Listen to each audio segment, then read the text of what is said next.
Dithda hadina pabuni, the bocasto MESKLA Brewyon Drudh, Ustis Genev Sove Berryman. Hello and welcome everyone to the MESKLA Brewyon Drudh podcasts, hosted by me, Sove Berryman. MESKLA Brewyon Drudh is a multi-platform project using sculpture making and conversation to explore contemporary Cornish cultural identity. Through workshops, podcasts, a symposium and an exhibition, the project invites people to share their experiences of identity and Cornwall, and their views on Cornish culture and its relationship to land, language, heritage, tourism, the Cornish diaspora, and much, much more. These podcasts record conversations with guests whose research or lived experience touches on the project themes. The views, thoughts, and opinions expressed are the speaker's own. All conversations are carried out with a spirit of generosity and openness, creating space for the discussions to twist and turn. And I'm very grateful to all who have taken part. This podcast is recorded in two parts.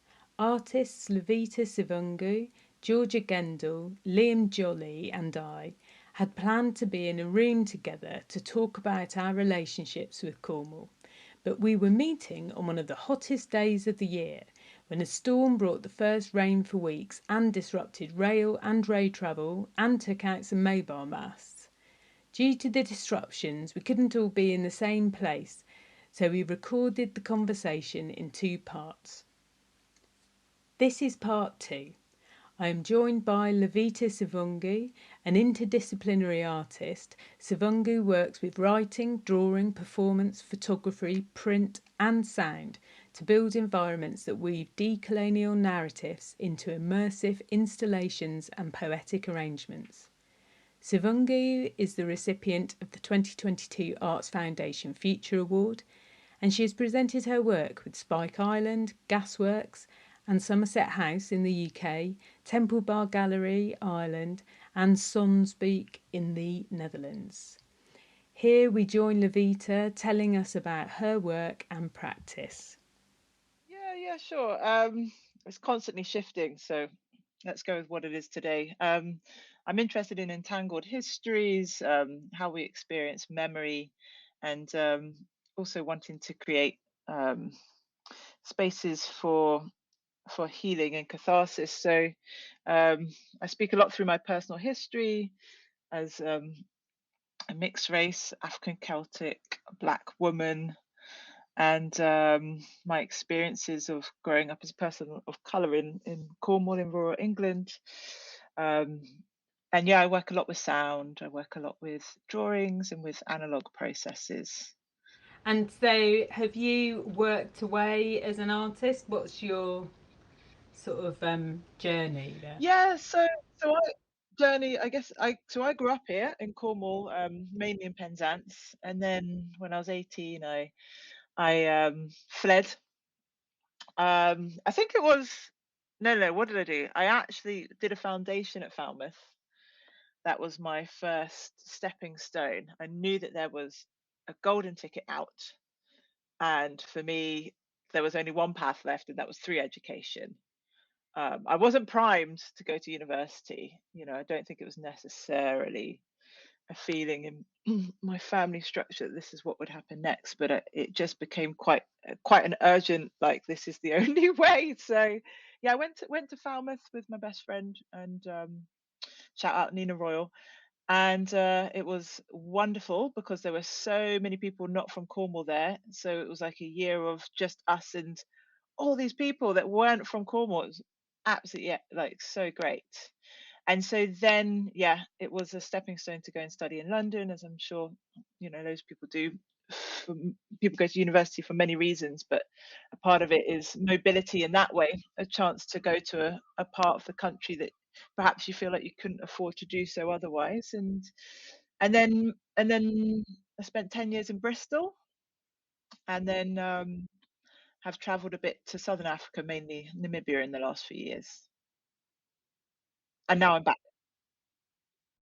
So you've heard a bit of Georgia and Liam's conversation, and they spoke a bit about this coming back, and through the workshops that, so I'm also running drop-in workshops and conversation as part of MESKLA, and a few people have brought up who've attended those workshops sort of really kind of mixed tensions around coming back to Cornwall and the Mm, decision when to do it, and how's mm.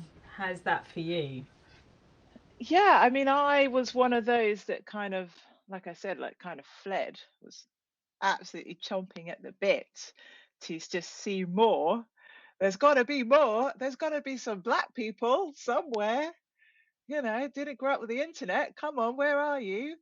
And so once I was in London, it was just like, I'm not, I'm not going back. So I really, yeah, I mean, I come, my mum lives here, my brother lives here, and obviously when you grow up here, you've got lots of friends as well. So I'd always come back for, holidays a couple of times a year, but really, really didn't think that I would. I just didn't think I'd come back for many reasons, work, all the things. I just thought, I'm not going to come back, but I did. So yeah, I moved back last year. Um, because of many circumstances, I suppose, coming out the pandemic, and also I have a yeah, I gave birth to my child a month before, the that happened, that big world change. So many things converged for me to come back. It just made sense. Lots of borders were closing. It felt like things were closing in terms of being able to live between two countries, two continents. And so yeah, it just felt like, well, I think I've got to go home. I think I've got to go all the way back, and financially, like, and otherwise, just pull in my resources and make things really small, contract for a minute, and start making steps again in a kind of another, I suppose, in another path, in another way. So it's been almost a year now. Commemorate my year back with this discussion. And how's it going? How are you feeling about it? I mean, did you feel a sort of trepidation about coming back, or Do was you it know a what? momentous thing? It wasn't momentous. It just felt like I had experienced so much. I spent half my life away from here, and it's kind of poetic that it's like, this, first 18 years here, then 18 years away, and now I'm back. So it kind of feels like natural, and a lot of the hang-ups that I had about the place, I think, have left me in a way. Like, it is what it is. There's a lot of similarities, and also I'm so different that I'm trying to be here in the newness of it. Because I think when you grow up in a place, you have so many memories and hang-ups about it, but actually that's your 18-year-old self. So I'm also trying to, like, get a sense of what it's like now, and how do I relate to Penzance now, to Cornwall now, because so much has changed. So yeah, I'm from this place, but also there's a lot I don't know about it. So I'm trying to be curious. But it feels all right. It feels pretty natural. I mean, like I said, because I've got a child now, it's important for them to have roots. And so the main things for me at the minute is around grounding and being present, and what does it mean to cultivate roots. And I've realized that that sense of belonging that I thought was to do with a place or an environment, I don't think is so much so. I think it's a really internal thing, that I think if you feel like you don't belong because of whatever conditions in how you grew up, or maybe it's a ancestral trauma or displacement, I think there's a lot of inner work to do around belonging that isn't in the external. So I think I'm much more concerned with roots now. I have roots in multiple places, and this is one of my homes. So I kind of need to be slow and to water the roots, and to be a bit stable with that. Hmm.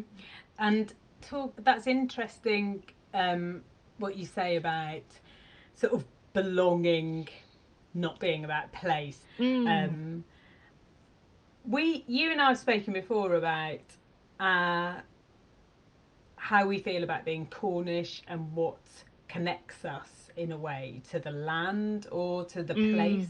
Mm, So mm. how does that fit in with what you're talking about there and with Mm. you making that choice to bring your child here? Yeah, I mean, I love the sea. I love the sea. I do feel like it was interesting hearing like Liam speak, and I was like, yeah, yeah. In terms of like some of these things, like what do we actually connect with those that grew up here, and what is that kind of tourist lens? But for me, I think a constant has always been the sea has always felt like home actually. Wherever I go in the world, if I go to see the sea, I just feel in awe. I feel like really good about that. And in terms of, I mean, I know this place like the back of my hand.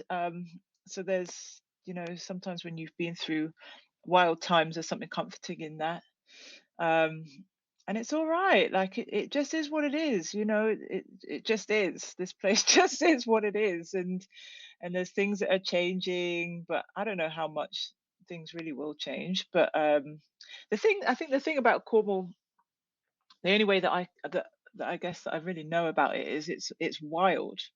I just think there's a wild energy. Whether you study this stuff and go like it's the Neolithic monuments, it's the ley lines, it's the I don't know, but I just know there is a goddamn wildness here. And that wildness, I feel like I have a wild spirit, and I express that in a different way to what I used to in my youth. But I think that might be the common ground of me and my, I speak from my experience, me and my friends that grew up here. There was a wildness that we expressed that just seemed to be echoed in the landscape. And that didn't mean that we were in these, sacred sites doing rituals. Like that could be in a car park doing whatever we're doing, or we have one club, so being in that place, or being at a friend's house. But there's just, I suppose, there's a wildness of youth, but I think there's just something energetically here that isn't about that romantic, beautiful landscapes that are on postcards and in photos, but actually it's the wildness that I enjoy, Mm-hmm. that I know to be true. Mm-hmm. Yeah, that I mean, it feels like that really connects to part of that conversation again with Liam and Georgia, where we were talking about urbanness and a bit about the rough edges Yeah, yeah, of yeah. what Cornwall is. And for me, Sure. I feel as though I can be more of myself in this place. And I do think the landscape has got something to do with that. The Mm, fact we're sort of a series of mm, peninsulas and high mm, grounds and low grounds. Within a peninsula, we've so much sea and sky. There's quite a mm, few wild places you can go to mm, that are unkempt and crooked and quite evidently affected by the mm, winds or the salt in the mm, air. mm. Um, Yeah, I mean, I wonder. I think in my most cynical times, it was like if I'm away from people, then this place is great. In my most cynical times, if I am in nature, then like, wow, this is where I'm from, this is where I belong, and I feel that spaciousness. However, as a person of color, there's something very pervasive about the longer that you spend in such a white place, and how, when you talk about edges, it's like you start to absorb things. You start to take on, I don't know, maybe looks or comments or feelings that um, that can be difficult, you know. So that that that kind of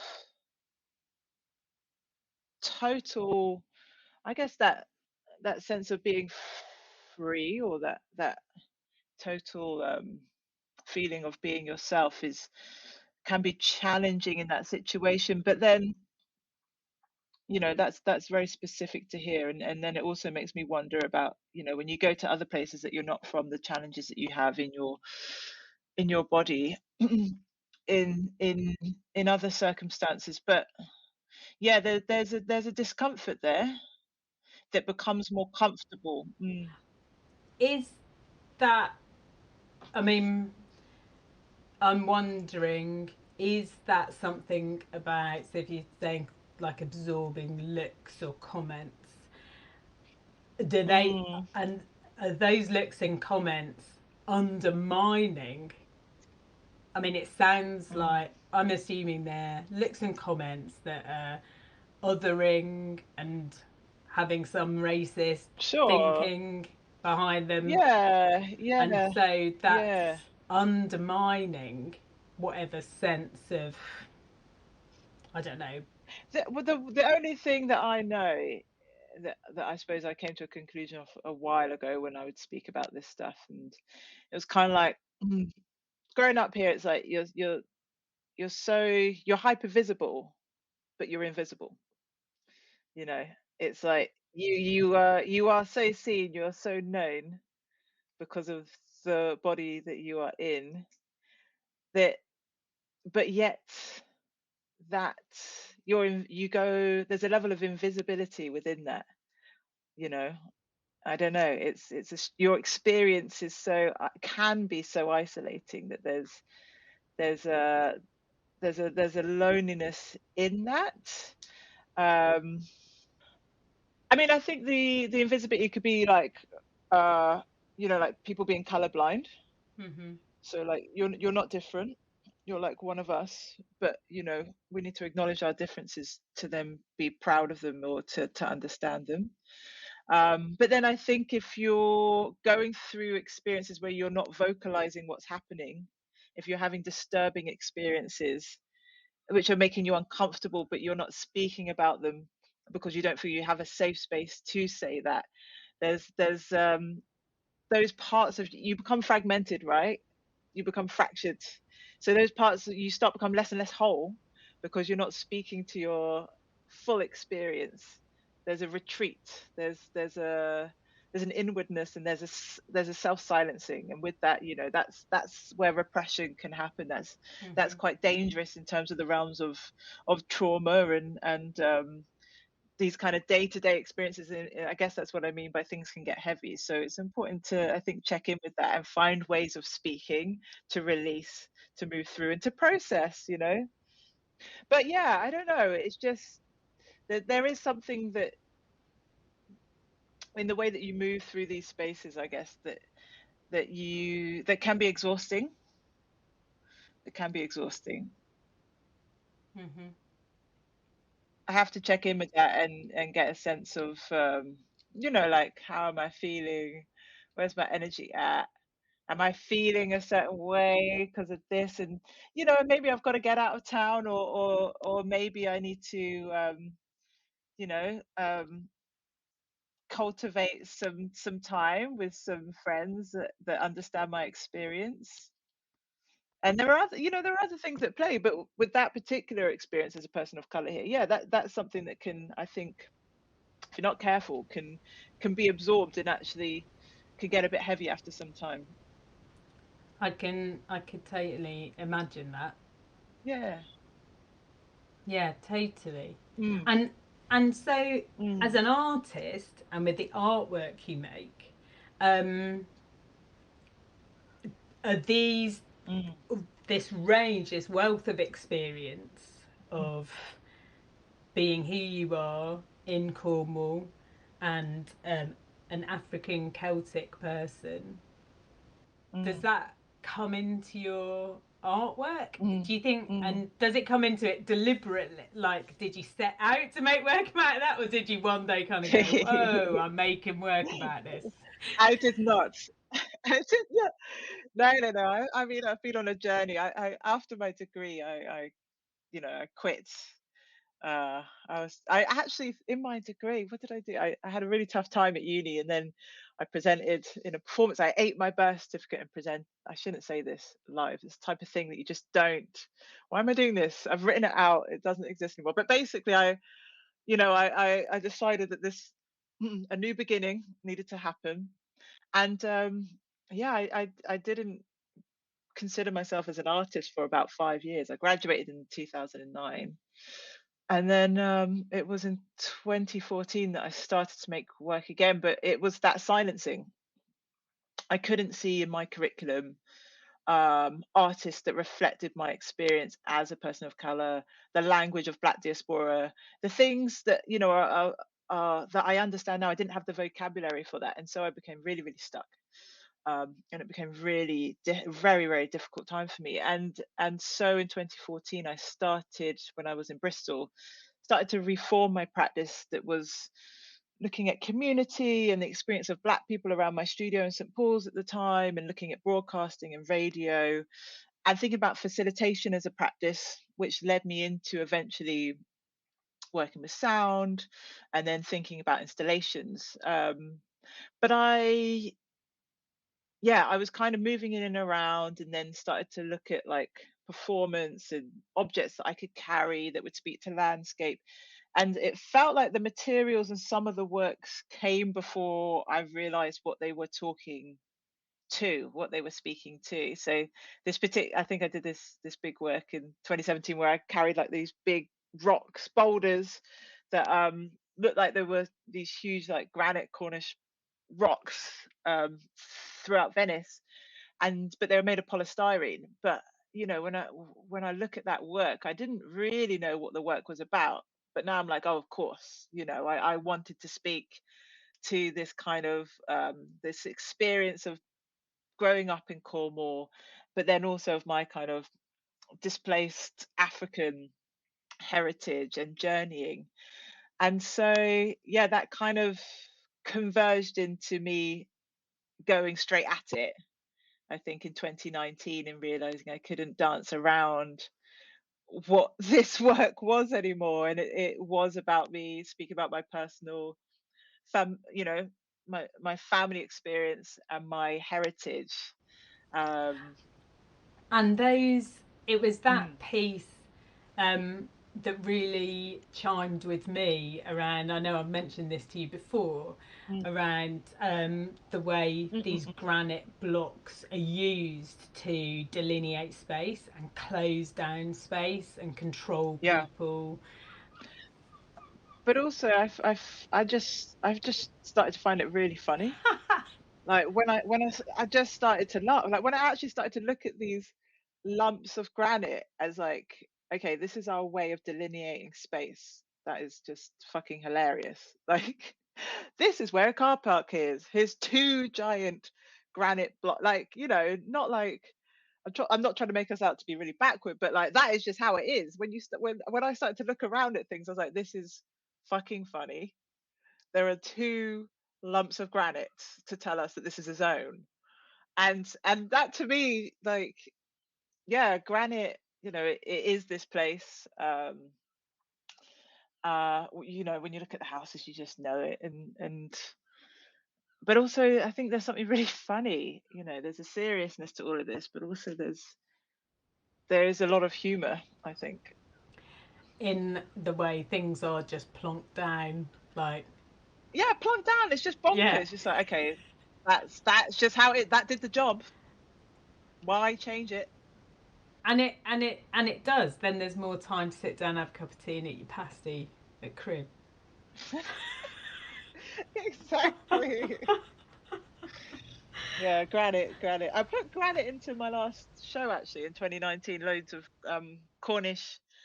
I demanded Cornish granite gravel be in my show um, as a homage to this place. But yeah, I don't know. There's something important, I think, about materials and provenance, and what you ascribe to them. There can be an interesting symbolism if you want to think of it in that way, or not, Yeah, yeah. Well, or not. thinking about that that plonked downness. Um, Mm.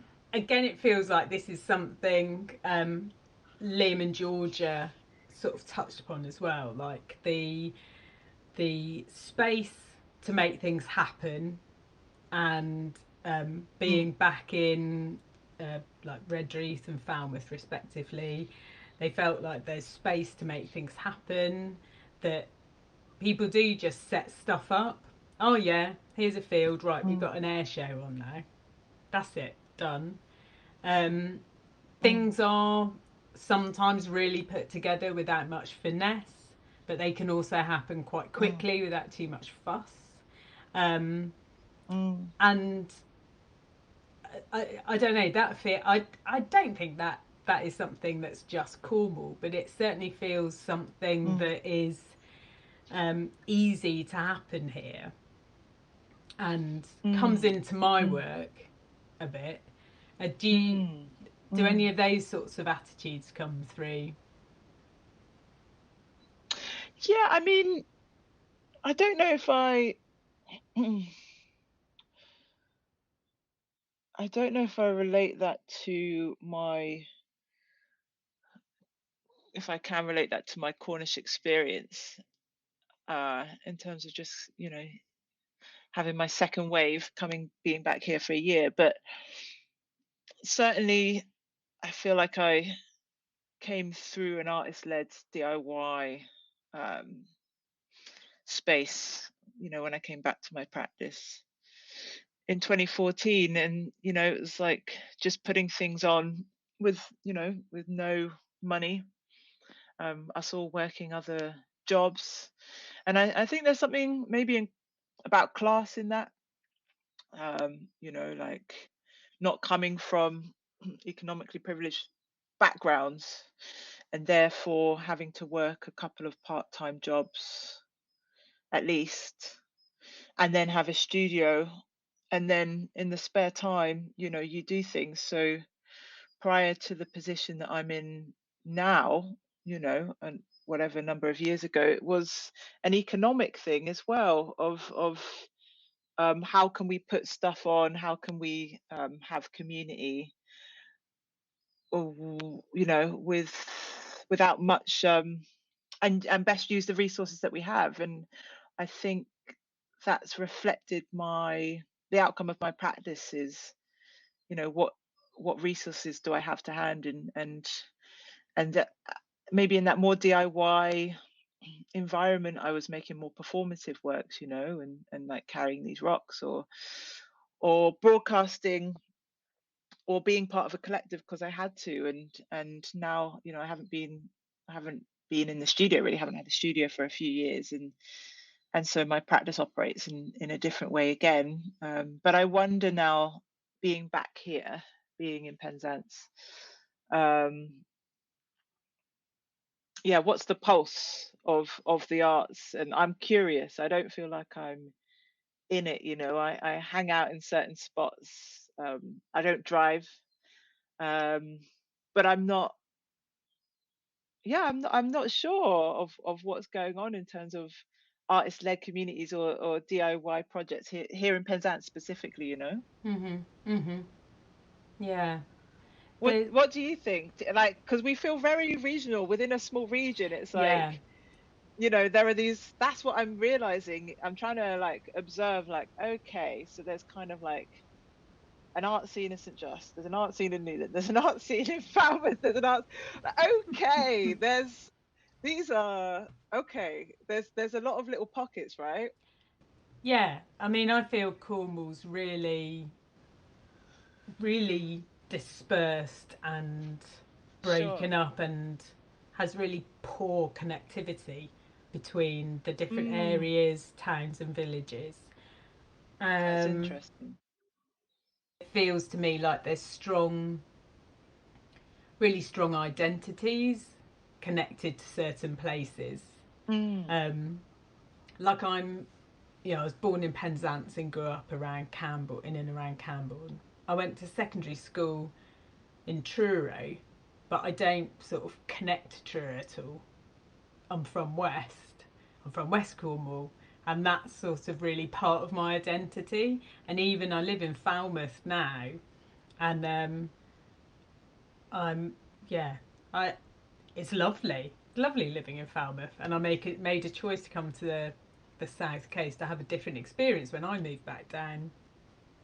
What 8 years ago, but it's difficult. Mm. And then there's Bodmin Moor, like completely splits Cornwall as well. Like Yeah, I that is elusive yeah, to me. like how often do people from West Cornwall go up to North and East Cornwall? It's I know if you're not from here, this I mean, it seems bonkers, but it's so true. Like, maybe do you think wherever you go, there's always like a north-south divide? You know, it's like just is there always like well, a coastal? my mother moved to London in the early 80s. So she's lived there for a really long time, and she is really disparaging about south of the river. If I'm when I lived in Deptford for a time, and she was just like, "What? Not just the East End, but south?" So maybe it's in our nature. Yeah, to ascribe what to become connected to a zone and feel that. Mm, Yeah, mm, I mean, mm. I wonder if it is, yeah, to an extent, and I wonder about the geography of Cornwall.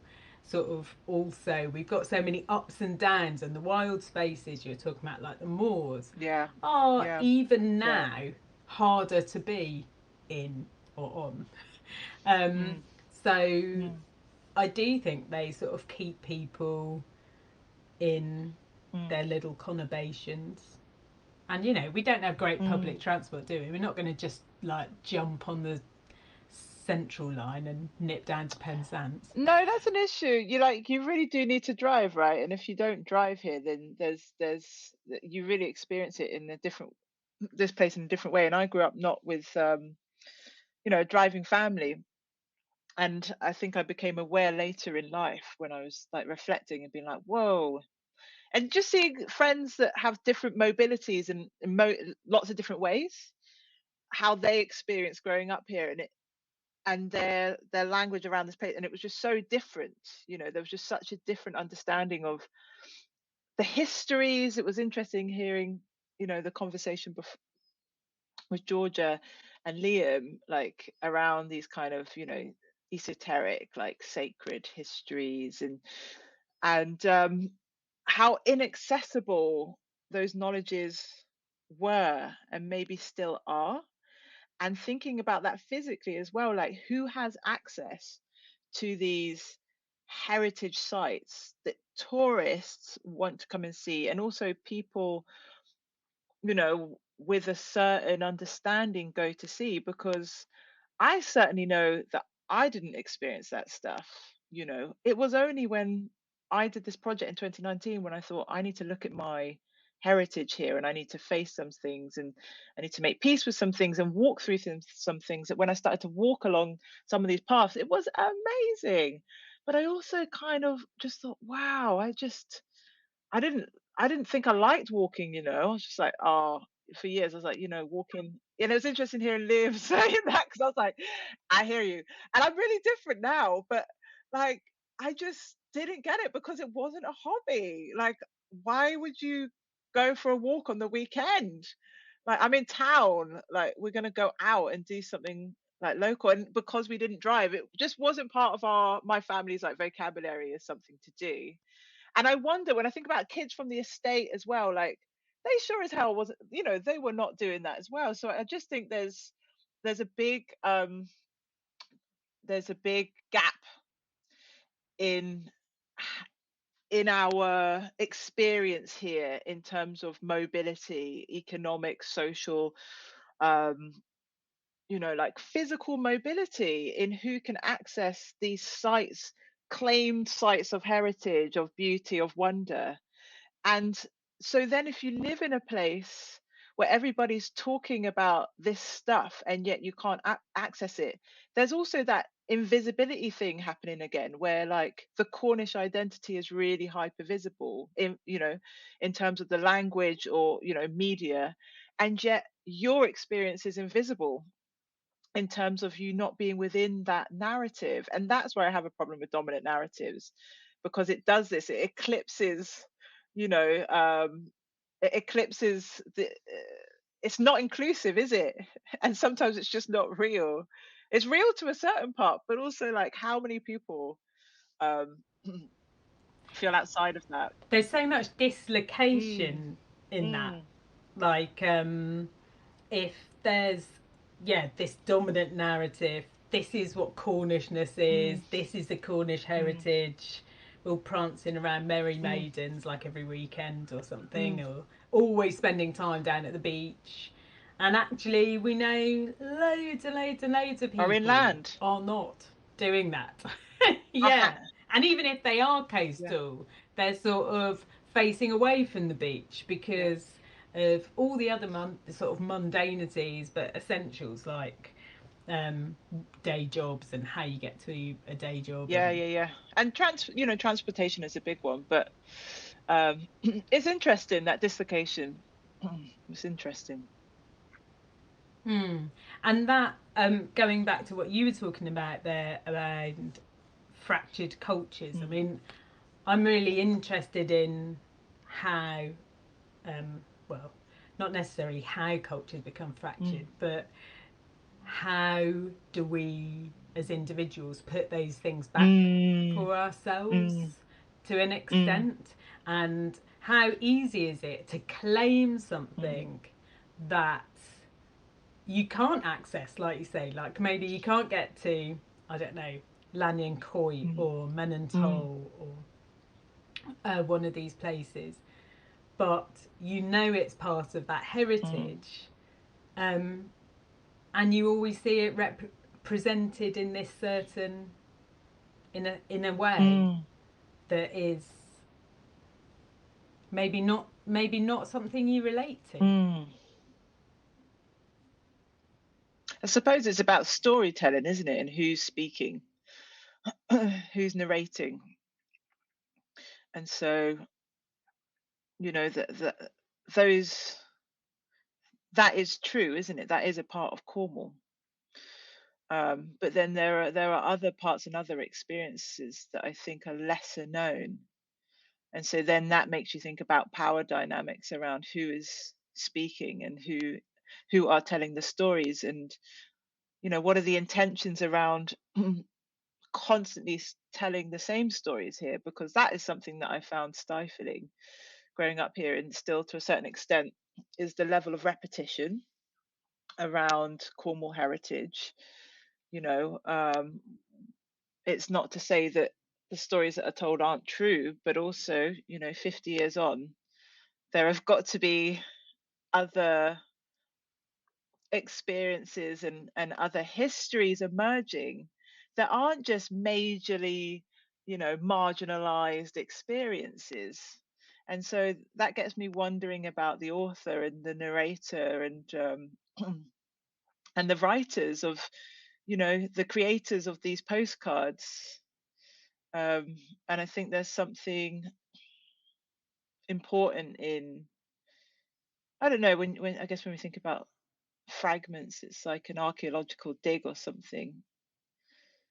Like where are the other pieces, and I think we can stick something, we can, make something again. This is like your work, isn't it? We make something again, but it won't ever be what it was, but that's okay. And sometimes when there's the conversations perhaps around Cornish identity and where we're going, I think there can be a desire to, there's a tension, isn't there, between the past and where we're going and where we are now.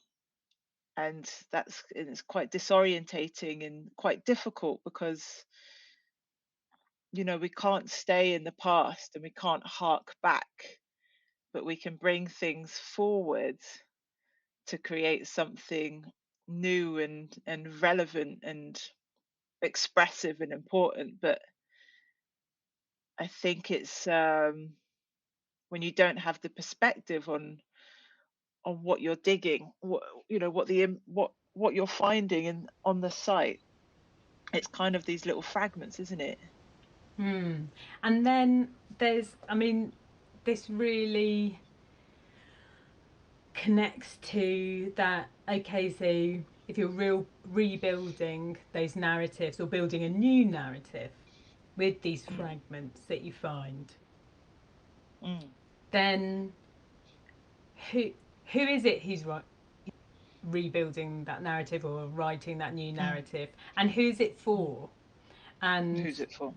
and who does it seek to include? Inclusion is really important. Yeah, and it we spoke. Georgia spoke a bit about and those tensions around what I've sort of picked up, that it was around, there is that changing and being open to that shift, but also there's a grief attached to it and fear around, am I going to be included in that narrative, in that new narrative? I think when there's a like a feeling of a loss of identity, there is fear, and I think a lot of strange things can happen. And I, when you ask someone what it is to be Cornish, it's a really, we all got a different idea about that, haven't we?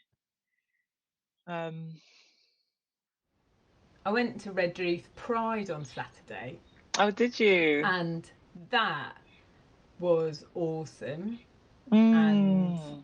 it really, what I loved about that was it brought together, on a really personal level, like my hopes and ambitions for Cornwall and my beliefs of Cornwall, and what I also like, my sort of historic life, sort of traditional life of Cornwall. So like old Cornish lady standing outside the pasty shop going, oh, this is lovely, isn't it? Oh, look at it, beautiful.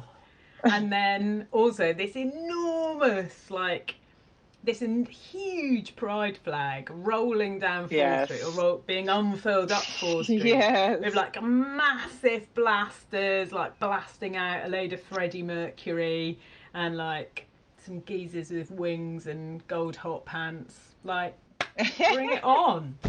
That's Kerno for me.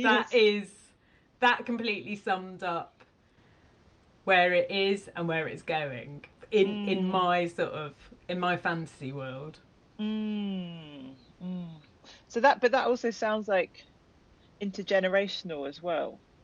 How do we, I think there's maybe something about intergenerational conversations that are really important in terms of like rebuilding or reconstructing whatever this new site or old place is, because that sounds like it, that kind of mashup in one place, and that kind of wild spirit of a number of things happening at the same time in a kind of chaotic cohesion that's working. And that also feels like here, right? In a lot of ways, like there's and just, I'm thinking about a town setting, and this happens in cities as well, of course, but just where there is a level of understanding, isn't there? And cohesion, cooperation, something happening that allows it all to happen at the same time. And I think with gentrification or with these kind of railroading, fast paced projects, there's a kind of homogeny that happens that maybe like drops out some of that, we've said edge, we've said wildness, just that kind of mashup of like daily life, of people being in a space together, like people hanging out on a bench. Maybe there's a gallery or something going on. There's a couple of the old shops, and we have our like yearly carnival that brings everyone together or whatever. There's all those things need to happen in their own small way at the same time. Yeah, and that's where I think class comes into this as well. It Mm, in that moment of, it's not about homogenizing, like it's not, I don't know what it is when I talk about this, but homogenizing or smoothing those edges mm, is mm. is the frightening thing. Yeah, That yeah, yeah, yeah, yeah, it should be like this, pipe down, yeah, you know. yeah, Whereas yeah, yeah. actually it's that peeling paint, it's that unfurling, it's what Mm, the like 80% humidity or whatever it is that we have here does to mm, almost every mm, single material. Um, mm, that that opens up these cracks for all sorts of things to come together. And mm, I read the sort of gentrification and the class sort of dynamic as trying to mm, endeavoring to smooth down mm, those mm, peelings. mm. Yeah. Any thoughts Mm. on that? On those? On where class comes into that? I don't know. I think it maybe not so directly. I think class and access and maybe like spatial engineering. I think that just that weaves in and out of these conversations. And I don't know, there's just still like an undertone for me about like when you're a person of color here, you are constantly assumed that you're not from here. In terms of just of that like peeling or of that like claiming of a land or in terms of like that mashup of what works, there's still that lens of like, but where are you from, that kind of debases, you know, debases so much that if if one of your parents is from here or your grandparent, it doesn't matter. Like you can go into all the validation around like whatever that passport is to your credentials of being here. But if you, it feels like to me, and I'm sure to a lot of other POCs, um, that when and this is also Penzance, right? I'm down here, and I'm sure in Truro and Falmouth and other places there's a different experience, but there is, yeah, just the assumption that when you are not white, when you're a person of color, that you're already from another place. And it's just an undertone, that just debases so much around, um maybe around the reclaiming of heritage. It kind of just shifts the foundation of, it's a different start point to the conversations around Cornish identity when you have mixed ancestry or when you are Cornish, but you are told quite regularly or asked quite regularly, where are you from? It just creates a different building foundation for whatever the house is that comes on top. So it's like the base, the structure, the perspective in my mind is just different.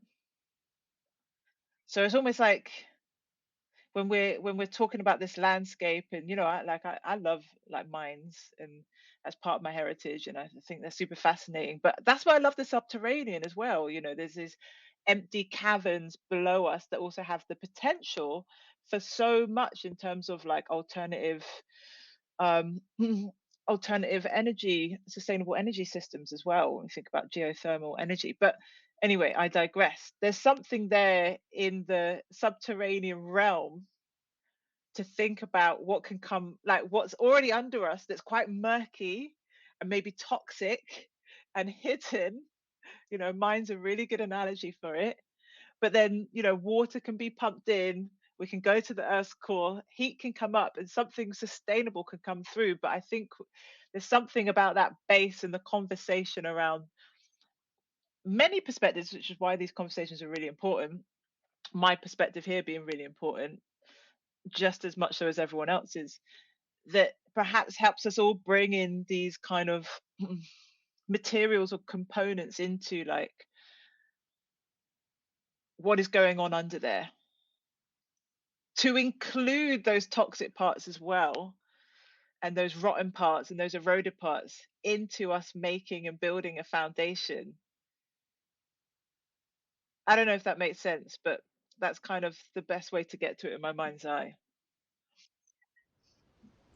I think it's really essential to think about the role of those miners in the diaspora, sort of when Mm, talk about it can be mm. spoken about really proudly, the Cornish diaspora, Yeah, yeah. but that Cornish diaspora is really connected to a whole other project. Colonial legacy, Yeah. a very violent colonial project. And yeah, that again is, like a dominant narrative that needs to be updated. And that's, it's not about eroding a history, because the truth is what the truth is. It's just about including other histories and other narratives that make it a fuller, truer reflection of something that has happened, right? And I've looked at the Crescent Kerno website, and they've got a whole Black history section, and a whole like Cornish diaspora and colonial legacy project. So there's work that's being done that I think is really important. And again, back to that work of like inclusivity, of bringing inclusivity um, into the narratives and the conversations. And also, when I was listening to Liam and Georgia, there was this sense that I can identify with as well, which is like there's just also something you don't know, that's like a bit of disease when you start to try and place what's happening with identity, with place, in terms of the specifics of Cornwall. Like there's also something going on, and I've had conversations with friends where we can't, maybe there's like an anger, and it's like I don't know where that anger is. Like I feel angry about something to do with like the rate of change here, but I don't know what that is to do with. And there's something great as well about coming back and having so much more choice around like food and drink and shops and some galleries, that I absolutely embrace and love. But I totally identify with, I think, what you all were saying about there being something that is unknown and uncomfortable going on internally about this, that is hard to even place. But it's important to say also, like, I don't know, but I have feelings coming up that that are kind of conflicting, and yeah, I've certainly felt a medley of emotions and ideas about the Cornish identity, and I don't know, like nation states and borders, and these things are challenging for me. I just they're just really challenging notions. What are we putting out there in terms of like what's reflecting us now? There needs to be some other reflections about our contemporary landscape that bring in our entangled histories as well, of course. But I think this is where the role of artists is really exciting and interesting and Mm-hmm. important, right? Yeah, totally. Totally. Thanks so much, Libita. That was like just so generous, so thoughtful. Thank you so much, Survey, for hosting these conversations. They're really, really important. And yeah, Thank you for the invitation. Miraz Agas Gosloers. Thank you for listening.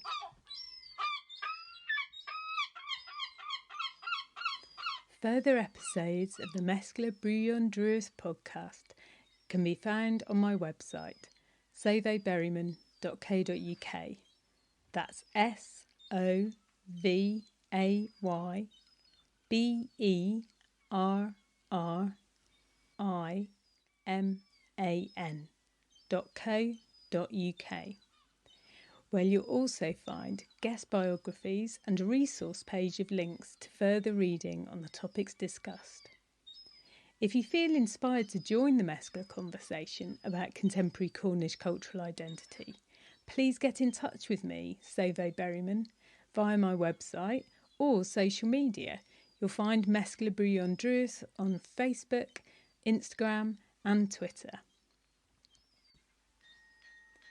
The MESKLA Brewyon Drudh podcast and project has been made possible due to a wealth of in-kind help and support from many parties, including the Wenda Perrin Festival, Gorseth Kerno, Cornwall Council's Cornish Language Office, Coethisan Yaeth Canuic, Crescent Kerno, Cornwall Neighbourhoods for Change and Falmouth University Falmouth Campus. The project has been supported using public funding by the National Lottery through Arts Council England, and further funding has been gratefully received from Historic England via Redruth Unlimited. Agas Termin, Agas Quellas. Thank you for your time. See you later.